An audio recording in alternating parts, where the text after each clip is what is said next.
Wives, be subject to your own husbands as to the Lord. The first place he goes is with the family to show how this is to be demonstrated. He says, for the husband is the head of the wife, as Christ also is the head of the church, he himself being the Savior of the body. But as the church is subject to Christ, so also the wives ought to be to their husbands in everything. Husbands, love your wives, just as Christ also loved the church and gave himself up for her, so that he might sanctify her, having cleansed her by the washing of water with the word.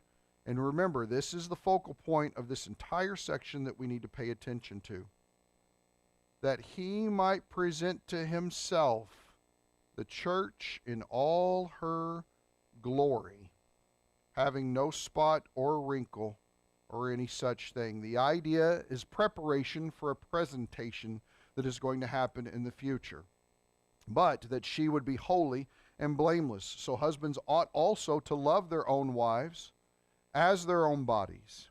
He who loves his own wife loves himself.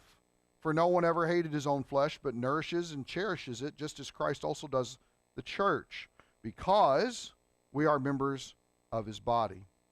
For this reason a man shall leave his father and mother, goes back to Genesis 2 with this, and shall be joined to his wife, and the two shall become one flesh. This mystery is great, but I am speaking with reference to Christ and the church. It's really about this. It's simply modeled in our marriage relationships.